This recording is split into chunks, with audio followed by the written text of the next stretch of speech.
Just by the intro, most people recognize that song. It's a very particular kind of intro, and worldwide, people just recognize that when they first hear the introduction, that when she was my girl or my girl. Hey, what's up, everybody, and welcome to another episode of the Accolades Conversation series, in which I talk to some of my favorite artists about who or what they would recommend me checking out. Make sure to subscribe to our channel or hit the like button. Duke Fakir is an American singer. He's a founding member of the Motown quartet The Four Tops from 1953 to the present day. A first tenor, Fakir is the group's lone surviving original member, performing today with Ronnie McNair, Lawrence Payton Jr., son of original member Lawrence Payton, and Alexander Morris.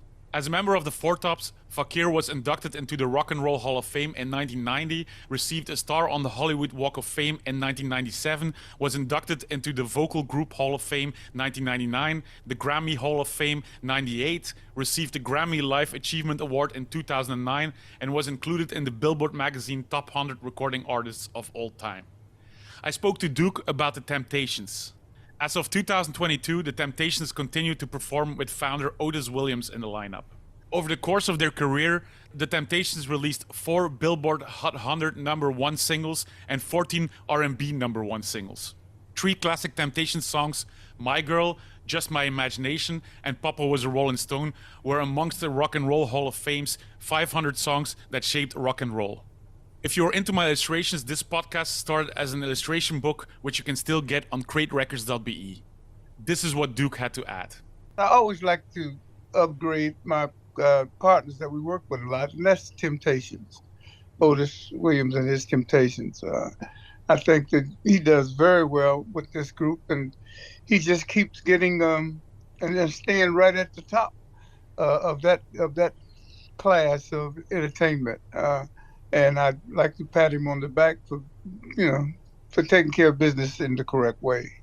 Did you guys work together since the 60s? We started doing this in 1983. That's when they had Motown 25, and we all got together after a while of working and not seeing each other that much. And we had a great gathering, and they put the Four Tops and Temptations together, singing each other's songs, and it's like a battle.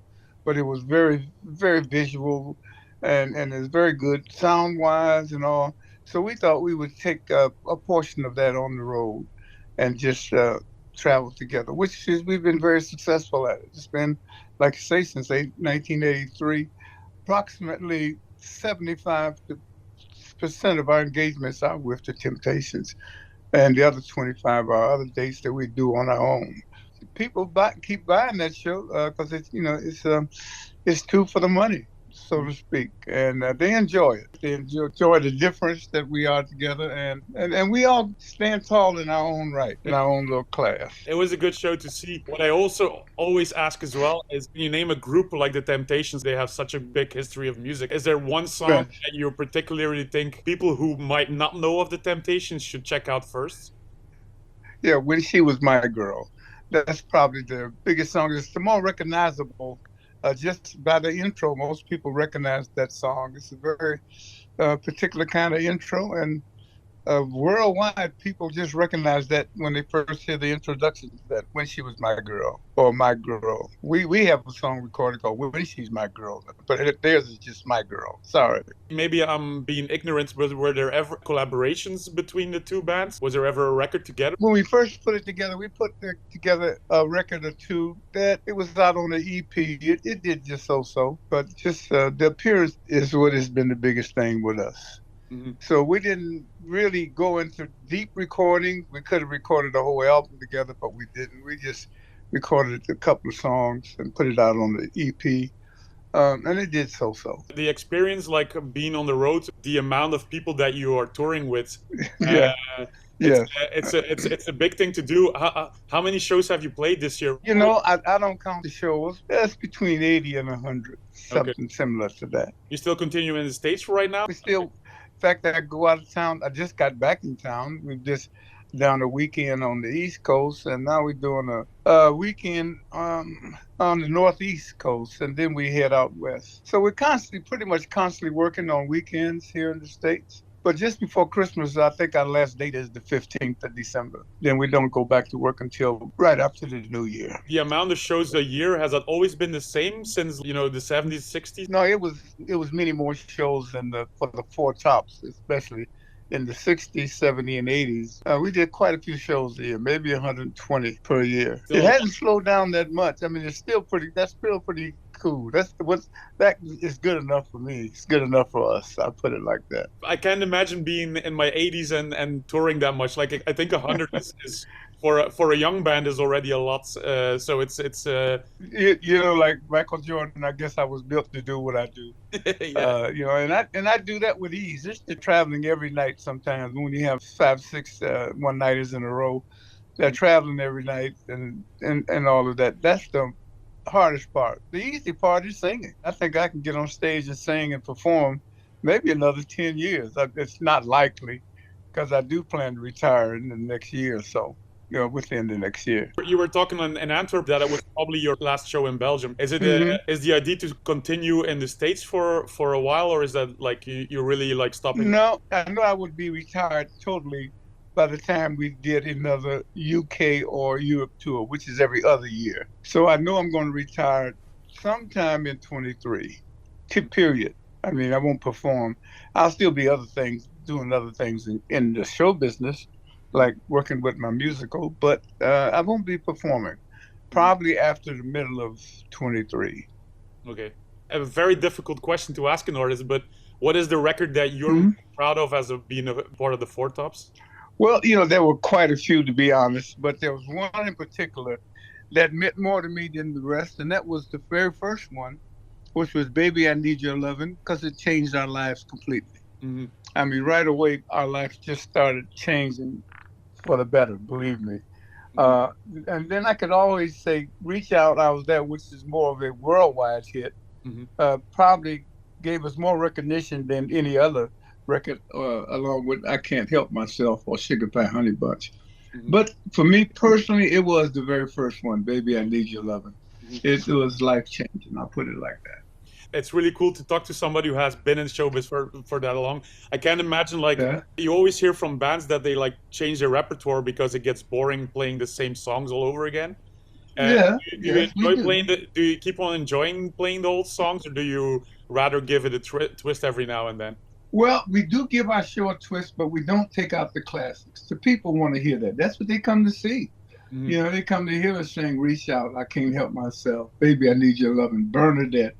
Those classics we never take out, but we do fill the show in with different songs in between those. Yes, a lot of times. I can imagine also there's a big difference between how it was playing in the 60s and the 70s and playing now, as it comes for crowds and stuff like that. Did stuff change a lot as well, or do people still react in the same way as they did back then? Well, you'd be surprised to know that they act in this very same way.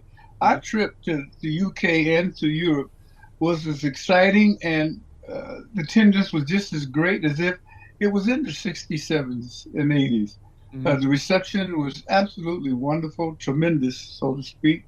Everybody, but only thing about it now, there's 3 generations watching us. The family from grandfathers, who was our #1 fans in the 60s and 70s, the grandmothers, now the mothers who was around the 80s, 90s, and now the kids. And I looked out in the audience, and I've seen 3 generations every now and then. So that's wonderful.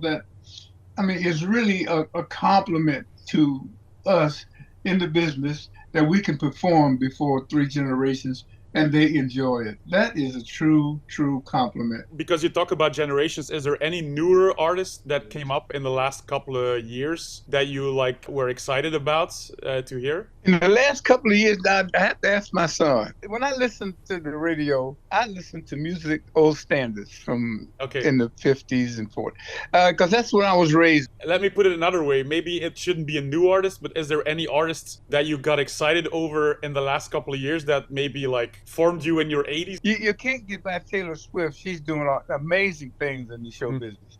She is just as lovely and just as presentable. She can act, she can sing, she can dance a little bit, but she looks great, and she's got all the fans. She's just taking over the business, it seems like. And I like her a lot. I like her performances. She to me seemed like she's come from the old school a little bit, but she does it in a modern way. Happy with the answer Temptations. I think that makes a lot of sense, especially seeing you guys. Yes, and we do have fun together. We work together, we dine together, and we have fun together. And it's really good. It's great. You being the only surviving member of the Four Tops, you have the same thing with the Temptations. How does that work with like finding new people to replace it? We have been fortunate. We've been very. Temptations is different. They've had quite a few changes. We haven't had that many. Well, because right now we have the son of one of the original top. That's Lawrence Jr.